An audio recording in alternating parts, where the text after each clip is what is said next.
Мен 50-ге келгенде өмірдің бәрі тынышталады деп ойлағанмын. Әйелдің жастық шағы артта қалады. Еркектер енді саған әйел емес, жеңге деп қарайды деп сенесің. Бірақ мен қателестім. Соңғы 1 жылда күйеуім екеуміздің арамыз суып кеткен. Бір үйде тұрсақ та, екі бөлек әлем сияқтымыз. Әңгіме жоқ, қызығушылық жоқ. Кешкі ас үнсіз. Телефон басты серігі. Ал менше, мен әлі тірімін, әлі сеземін. Әлі айнаға қарағанда әйелді көремін. Сол күні сенбі болатын. Үйге қайным келді. 27 жаста. Үнемі күліп жүретін, еркін, заманауи. Бұрын ол мен үшін жай ғана күйеуімнің інісі еді. Бірақ соңғы кездері бірдеңе өзгергенін сезіп жүрмін. Ас үйде жалғыз қалдық. Мен шай құйып тұрдым, ол үнсіз қарап тұрды. Не болды? Дедім күліп. Жауап жоқ. Тек көзқарас. Баяғы еркін жігіттің емес, ер адамның көзқарасы. Мен ыңғайсызданып кеттім. Шайды ал да, отырсайшы дедім. Ол жақындап келді. Қолынан кесені алғанда саусақтары менің қолыма тиіп кетті. Кәдімгі кездейсоқ тиісу емес. Сәл ұзақ. Денемнен тоқ жүргендей болды. Жеңге, сіз өзгеріп кетіпсіз, деді ол баяу. Қалай, қартайып кеттім бе? Деп қалжыңдадым. Жоқ, керісінше, сізге біртүрлі жарасып тұр бәрі. Жүрегім бір сәт тоқтап қалғандай болды. Мен мұндай сөзді соңғы рет қашан естідім? Күйеуіңнен бе? Жоқ, ешкімнен. Кешке дастархан басында ол маған анда-санда қарап қояды. Басында мән бермеуге тырыстым. Бірақ әр қараған сайын жанымда бір жылу пайда болады. Түнде ұйықтай алмай жаттым. Жай елес шығар. Өзім ойлап жүрін, деп өзімді жұбаттым. Сағат 00:43. Телефоным дір етті. Бейтаныс номер емес. Ол. Ұйықтадыңыз ба? Жүрегім тарс-тырс. Жауап бермеймін деп шештім. Бірақ 1 минуттан соң тағы хабарлама келді. Бүгін сізге қарағаным үшін ұялмаймын. Көптен айтқым келіп жүр. Менің демім тарылды. Экранға ұзақ қарадым. Жауап жаздым. Өшірдім. Қайта жаздым. Соңында тек бір сөз жібердім. Не айтқың келді? Бірден жауап келді. Сізді бұрыннан басқа көзбен көрем. Дүние тыныш қалды. Мен телефонды кеудеме қысып, көзімді жұмдым. Бұл жай қызығушылық па? Әлде қауіпті бастама ма? Бір ғана нәрсе анық еді. Ертеңгі күн бұрынғыдай болмайды. Таңертең айнаға ұзақ қарадым. Кеше түнгі жазысқанымыз түс сияқты. Бірақ телефонды ашқанда бәрі орнында тұр. Оның сөздері. Менің қысқа ғана жауабым. Сізді бұрыннан басқа көзбен көрем. Жүрегім тағы да шым етті. Ас үйге түстім. Күйеуім жұмысқа асығып жүр. Әдеттегідей салқын. Маған қарамайды да. Ал мен болсам бір түнде өзгеріп кеткендеймін. Сағат 10-дар шамасында есік қоңырау соғылды. Ол. Ағам үйде ме? Деді сабырлы үнмен. Жоқ, жұмыста, дедім. 1 секундтық үнсіздік. Онда кірейін бе? Неге жоқ демедім? Неге кейін кел демедім? Ол кірді. Үй іші тым-тыныш, тек сағаттың тыққылы. Мен ас үйге өтіп кеттім. Ол соңынан келді. Кеше жазғаным үшін өкініп тұрсыз ба? Деді тікелей. Мен оның көзіне қарадым. Қашпады. Бойында сенімділік бар. Сен артық кеттің, дедім сабыр сақтауға тырысып. Мен сенің жеңгемін. Білемін. Онда неге бұлай істейсің? Ол бір қадам жақындады. Өйткені сезімді тоқтата алмай жүрмін. Жүрегім дүрсілдеп кетті. Бұл дұрыс емес, дедім. Дұрыс емес екенін білемін. Бірақ өтірік өмір сүрген дұрыс па? Бұл сөз мені дәл жүректен ұрды. Өтірік өмір. Соңғы жылдар көз алдынан өтті. Үнсіз кештер, бөлінген төсектер, салқын қарастар. Сіз бақыттысыз ба? Деді ол күтпеген жерден. Жауап бере алмадым. Үнсіздігін жауап еді. Ол баяу қолыма тиді. Бұл жолы әдейі. Мен сізді құрметтеймін, бірақ әйел ретінде көремін. Денем шымырлап кетті. Тоқта, дедім сыбырлап. Бірақ қолымды тартып алмадым. Сол сәтте сыртта бір көлік тоқтаған дыбыс естілді. Екеуміз селк еттік. Ағам ба? Деді ол сыбырлап. Жүрегім аузыма тығылды. Терезеден қарадым. Жоқ, көршінің көлігі. Терең дем алдым. Бірақ әлгі қысқа қорқыныш мені шындыққа қайтарды. Бұл қауіпті, дедім. Өте қауіпті. Ол бір сәт үнсіз тұрды. Қауіпті болса да, сізден алыстай алмаймын.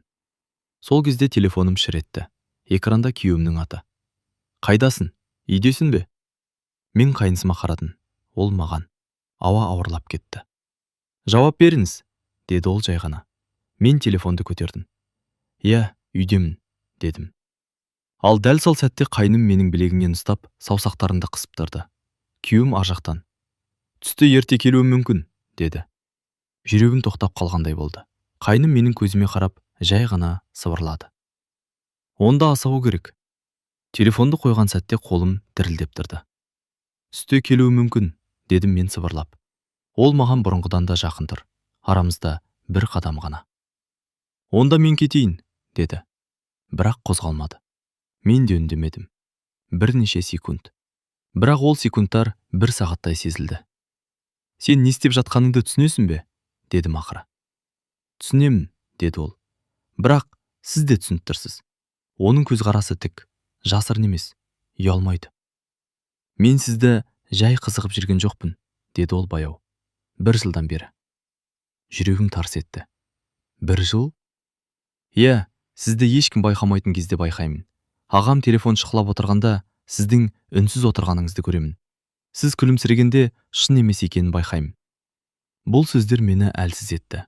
Біреу мені осынша бақылап жүргенін білмеппін. Сен жассың, дедім өзімді жинап. Бұл уақытша сезім. Жоқ, егер уақытша болса, әлде қашан өшіп кетер еді. Ол тағы бір қадам жақындады. Мен артқа шегінгім келді. Бірақ ас үй қабырғасына тіреліп қалдым. Сізді әйел ретінде қалайтыным рас, деді ол ашық. Бірақ ең алдымен сіздің жаныңызға жақын болғым келеді.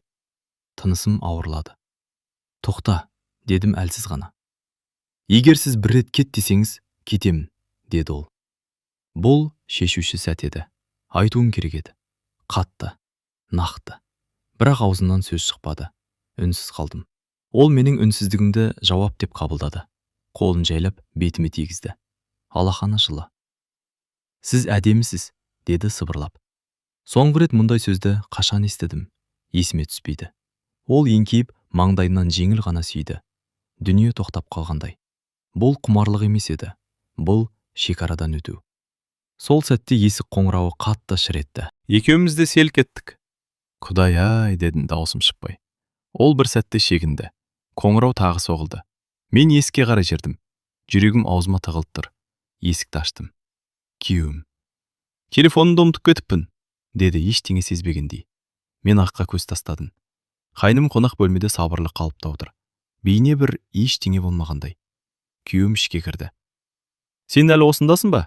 Деді інісіне. Иә ағаң, жол жөнекей соға салдым, деді ол тым-тыныш. Мен ас үйге өтіп кеттім.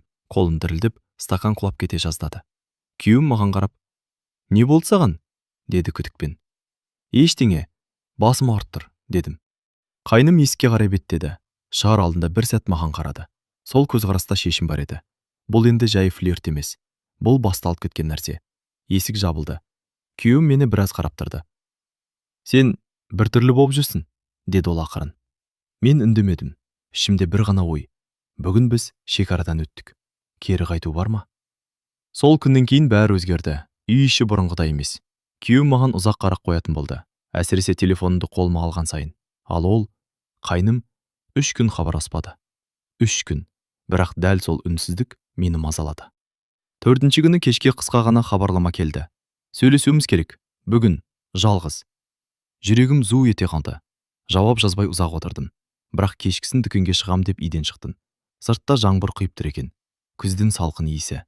Көше бұрышында оның көлігі тұр. Мен жақындағанда есікті ішінен ашты. Отырыңыз, деді қысқа ғана. Көлік ішінде жылы, бірақ ауа ауыр. Бірнеше секунд үнсіз отырдық. Тек жаңбырдың әйнекке соғылған дыбысы. Неге жазбай кеттің? Дедім ақыры. Өйткені сізге қысын жасағын келмеді, деді ол. Бірақ үндемей де жүре алмаймын. Мен терезеге қарадым. Біз не істеп жүрміз? Дедім сыбырлап. Шындықты мойындап жеміз. Бұл шындық емес, бұл қателік. Ол маған бұрылды. Егер қателік болса, неге мені көргенде деміңіз өзгереді? Жауап бере алмадым. Сіз бақытсызсыз, деді ол анық. Мен оны көріп жүрмін. Сен менің өмірімді білмейсің. Білемін. Сіз үнсіз қалғанда бәрін айтасыз. Бұл сөз тағы да жүрегімді дәл тапты. Кенет ол қолымды ұстап алды. Бұл жолы мен тартпадым. Мен сізді біреуден тартып алғым келмейді, деді ол. Бірақ сіз өзіңізді жоғалтып барасыз. Көзіме жас келді. Жаңбыр сыртта күшейіп кетті. Неге мен? Дедім. Өйткені сіз нағыз әйелсіз. Жасыңыз үшін емес, көзқарасыңыз үшін, тыныштығыңыз үшін, күшіңіз үшін. Мен оны тоқтатқым келді, бірақ сол сәтте ішімдегі бір бос кеңістік толып жатқандай болды. Ол баяу еңкейіп, бетінен емес, бұл жолы ернінің шетіне жақын тоқтады. Егер тоқта десеңіз, тоқтаймын, деді сыбырлап. Тағы сол шешім, тағы сол үнсіздік. Бірақ бұл жолы мен көзімді жұмдым. Ол ернімнен сүйді, ұзақ емес, бірақ анық. Кері шегінетін шекара сол сәтте бұзылды. Мен демімді әрең алып отырдым. Бұл дұрыс емес, дедім әлсіз. Бірақ шынайы, деді ол. Сол сәтте телефоным шыр етті, экранда күйеуім. Қайда жүрсің? Дүкен сонша алыс па? Қаным басыма шапты. Мен тез жауап жаздым. Кезек көп. Ол маған қарап отыр. Бұлай жасырын жүре алмаймыз, дедім мен. Онда жасырмайық, деді ол күтпеген батылдықпен. Сен есімнен адастың ба? Дедім шошып. Мен сізді жоғалтқым келмейді. Жаңбыр баяу басылды. Көліктің іші тым-тыныш. Мен есікті аштым. Бүгінгі болған нәрсені ұмытайық, дедім. Әлі кеш емес. Ол ештеңе демеді. Тек соңғы рет. Сіз ұмытқыңыз келсе ұмытыңыз, бірақ мен ұмытпаймын. Мен көліктен түстім. Жаңбырдан кейінгі ауа суық, бірақ ішімде бір от жанып тұр. Үйге кіргенде күйеуім диванда отыр екен. Неге сонша кешіктің? Деді суық дауыспен. Мен оған қарадым. Алғаш рет ішімде кінә мен белгісіз бір батылдыққа тартырды. Өйткені бүгін біз жай сөзден өтіп кеттік. Енді бұл сезім емес, бұл таңдау алдында тұрған өмір. Жаңбырлы кештен кейін үйдің ауасы өзгеріп кетті. Күйеуім үндемейтін болды. Бірақ оның үнсіздігі бұрынғыдай бос емес еді. Енді ол бақылап жүр. Мен телефонымды үстелге қалдырсам, көзі сонда. Хабарлама келсе, бірден маған қарайды. Ал ол, қайным, 2 күн бойы хабарласпады. Сол тыныштық мені іштен жеп бара жатты. 3-ші күні кешке үйде жалғыз қалдым. Күйеуім іссапарға кеткен. Үй іші тым-тыныш. Сағат 22:17. Телефон жарқ етті. Мен шыдай алмай жүрмін. Жүрегім тағы да шапшаң соға бастады. Жауап жазбауым керек еді, бірақ жаздым. Бұл тоқтауы керек. Бірден жауап келді. Сіз шын тоқтатқыңыз келе ме? Сол сәтте есік қоңырау соғылды. Қаным суып кетті. Түн ортасында кім? Есікті ашсам, ол. Жындысың ба? Дедім сыбырлап. Көріп қалса ше? Ағам қалада жоқ, деді сабырлы. Көршілер бар. Ол ішке кіріп кетті. Соңғы рет сөйлесейік, деді. Үй іші тым қауіпті көрінді. Әр дыбыс үрей. Неге келдің? Дедім ашулы үнмен. Өйткені сізді жоғалтып барам. Бізде ештеңе жоқ. Бар, деді ол қаттақ. Көліктегі сүйісу жай нәрсе емес. Денем шымырлап кетті. Үндеме, дедім. Ол жақындады. Сіз де сездіңіз. Бір сәт үнсіздік. Мен оған қарап тұрмын. Ол маған. Арадағы тартылыс анық. Сол сәтте сыртта біреудің даусы естілді. Көрші әйелдің күлкісі. Екеуміз де қатып қалдық. Кет, дедім сыбырлап. Қазір. Ол есікке беттеді. Дәл сол кезде оның телефоны дір етті. Экранда ағасының аты жарқ етті. Екеуміз бір-бірімізге қарадық. Көтерме, дедім. Бірақ кеш еді. Күйеуім қайта-қайта қоңырау шалды. Ол сатқа шығып жауап берді. Мен есікке жақындап сөздерін естідім. Иә, ағам. Жоқ, үйде емеспін. Иә, достарменмін. Үнім шықпай қалды. Ол өтірік айтып тұр. Мен үшін. Бірнеше минуттан кейін ішке қайта кірді. Ол қайдасың деп сұрады ма? Дедім. Иә. Күдіктеніп жүр ме? Иә. Жүрегім төмен қолдылап кеткендей болды. Бәрі бітті, дедім. Бұл енді жай ойын емес. Ол маған тіке қарады. Мен қорықпаймын. Мен қорқамын, дедім алғаш рет даусымды көтеріп. Мен 50-демін, менің балаларым бар, туыс бар, қоғам бар. Ал сіздің бақытыңыз ше? Сұрақ ауыр тиді. Дәл сол сәтте менің телефоным шар етті. Хабарлама. Күйеуімнен. Бүгін үйге ертерек қайтам. Күт. Қолым мұздап кетті. Мен қайныма қарадым. Бәрі сезіліп тұр, дедім ақырын. Ол маған жақындап, соңғы рет сыбырлады. Егер ұсталып қалсақ та, мен бас тартпаймын. Ол кетіп қалды. Есік жабылғанда үй іші тым бос болып кетті. Бірақ ішімде дауыл. Сол түні күйеуім үйге ерте келді. Маған ұзақ қарады. Телефоныңды берші, деді кенет. Жүрегім тоқтап қалғандай болды. Неге? Дедім сабыр сақтауға тырысып. Жай, қарайын. Ауа ауырлап кетті. Телефон менің қолымда. Оның көзі менде. Телефон қолында. Күйеуім қарсы алдымда отыр. Бер дедім ғой, деді сабырлы. Бірақ даусы суық. Мен жымиып көріндім. Не болды саған? Сенім жоқ па? Соңғы кезде сен өзгердің, деді ол көзін алмай. Бірдеңе бар. Жүрегім тарс-тұрс. Егер қазір берсем, бәрі бітеді. Бермеу күдікті күшейтеді. Мен экранды аштым. Бақытыма қарай, соңғы жазысуды өшіріп үлгерген едім. Телефонды оған создым. Ол үнсіз қарап отырды. Галерея, хабарламалар, қоңыраулар. Мен демалмай тұрмын. Бір сәтте оның қабағы түйілді. Неге соңғы кезде інім жиі жазатын болды, деді. Қаным басыма шапты. Жай шаруалар шығар, дедім. Түнгі 12-де ме? Сөйтіп, ол байқап жүрген. Сендерде бірдеңе бар ма? Деді тікелей. Жауап беру керек. Қазір. Жоқ, дедім көзін тайдырмай. Ұзақ үнсіздік. Ол телефонды үстелге қойды. Қараймын, деді жай ғана. Егер бірдеңе білсем, сөйлемін аяқтамады. Бірақ қорқыныш анық еді. Келесі күні таңертең үйде ауа тым ауыр болды. Күйеуім інісіне қоңырау шалды. Кешке кел, сөйлесеміз, деді қысқа. Менің ішімде бір нәрсе үзіліп кеткендей болды. Кешке екеуі қонақ бөлмеде отырды. Мен ас үйде тұрмын. Бірақ сөздері анық естіледі. Соңғы кезде жиі келіп жүрсің, деді күйеуім. Не болды? Деді қайным салқын. Жеңгеңмен сөйлесіп жүрсің бе? Үнсіздік. Менің алақаным теріліп кетті. Иә, сөйлесем, деді ол. Неге? Қалай сөйлесесіңдер? Қалай дегенін? Күйеуім даусын көтерді. Еркек сияқты жауап бер. Тынысын тоқтап қалды. Аға, деді ол сабырлы. Егер бірдеңе сұрағың келсе, тура айт. Ұзақ пауза. Сосын, сен менің әйеліме көз салып жүрсің бе? Жүрегім жарылып кеткендей болды. Үй іші өлі тыныш. Мен есік жаққа жақындадым. Дауыстар анық естіледі. Қайным біраз үнсіз қалды. Сосын жай ғана. Егер солай болса ше? Сол сәтте тарс еткен дыбыс шықты. Күйеуім оны икеріп жіберді. Есімнен адастың ба? Мен жүгіріп кірдім. Екеуі бір-біріне қарсы. Тоқтаңдар, дедім айқайлап. Күйеуім маған бұрылды.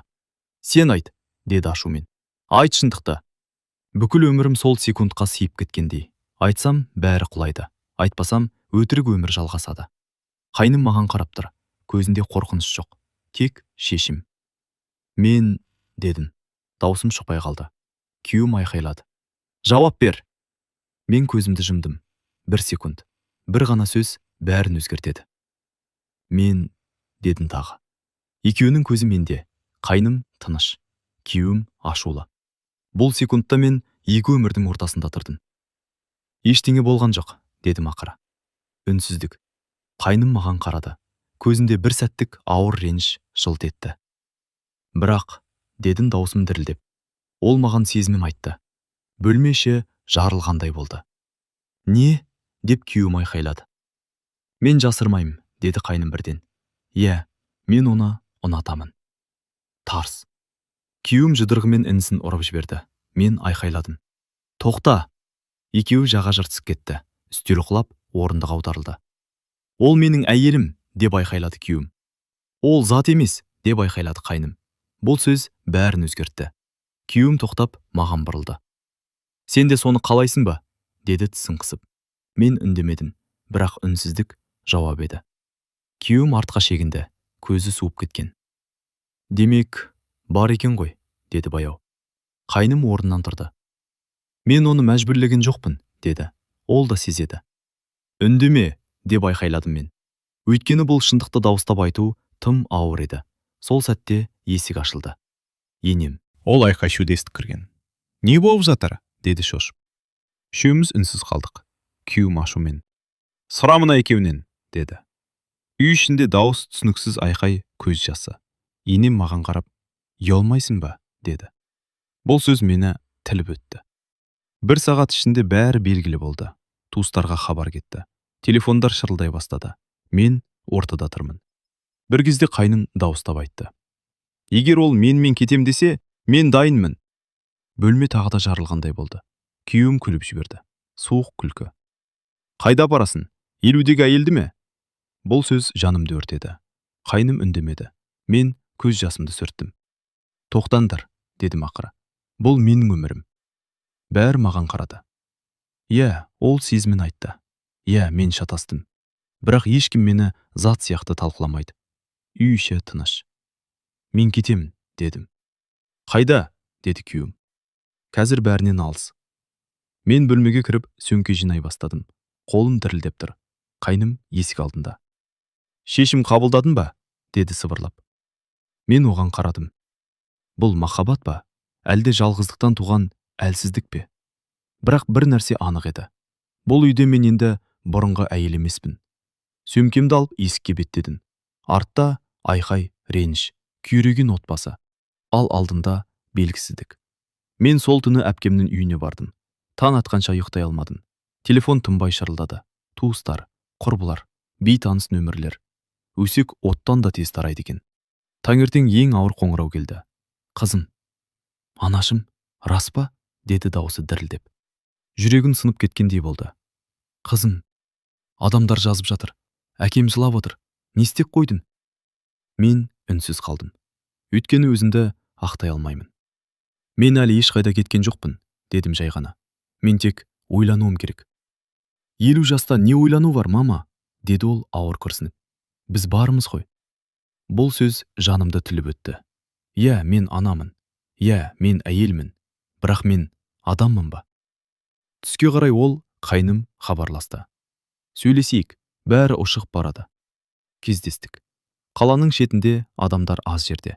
Ол бұрынғыдай батыл емес, бірақ көзі анық.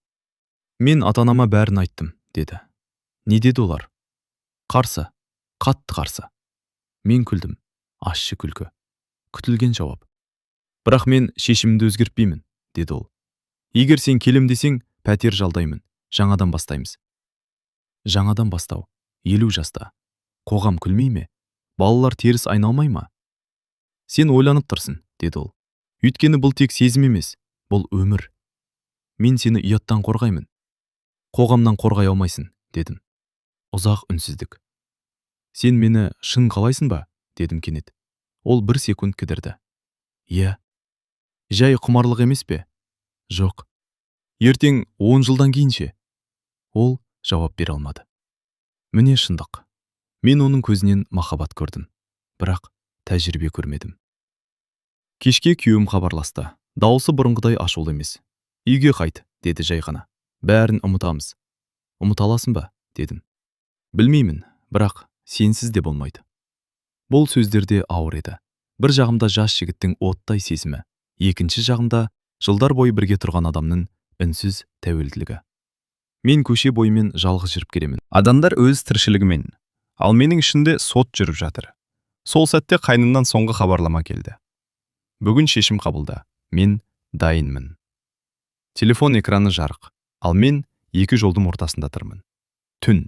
Қала шамдар алыстан жыпылықтайды. Мен жалғыз отырмын. Телефон қолымда. Екі хабарлама. Бірі, мен дайынмын. Екіншісі, үйге қайт. Бір жүрек, екі тағдыр. Мен 50 жастамын. Бұл жаста әйелге сезім кешіруге болмайды деп ойлайды бәрі. Бұл жаста ұят деген сөз бірінші тұрады. Бірақ сол түнде мен бір нәрсені түсіндім. Мен тек біреудің әйелі немесе біреудің анасы ғана емес екенмін. Мен өз өмір бар адаммын. Мен алдымен қайныммен кездестім. Ол күтіп тұрды, көзінде үміт. Шештің бе, деді. Мен оған ұзақ қарадым. Иә, мен оның қасында өзімді тірі сезіндім. Иә, ол мені әйел ретінде көрді. Иә, менің жүрегім дүрсілдеді. Бірақ бұл сезім шын, дедім баяу.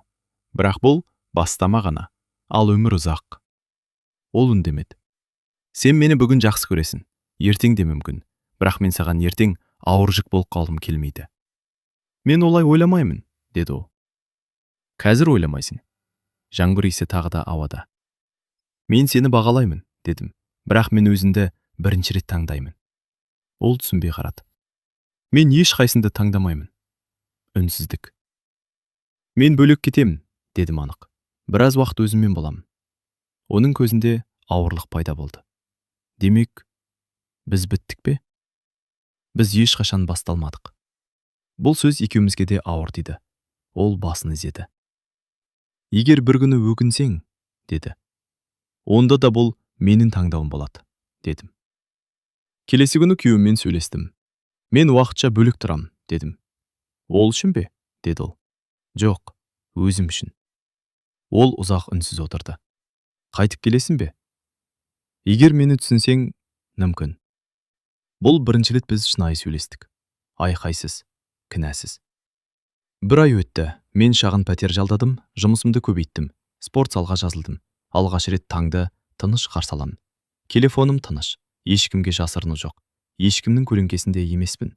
Қайным кейде жазды. Қысқа ғана. Күйеуім де хабарласты. Сабырлырақ. Бірақ мен асықпадым. Өйткені бұл оқиға маған бір нәрсе үйретті. Жас айырмашылық емес. Қоғам сөзі емес. Еркектің назарда емес. Ең қиыны өзіңе адал болу екен. Мен 50-демін, бірақ алғаш рет өзімді еркін сезіндім. Соға.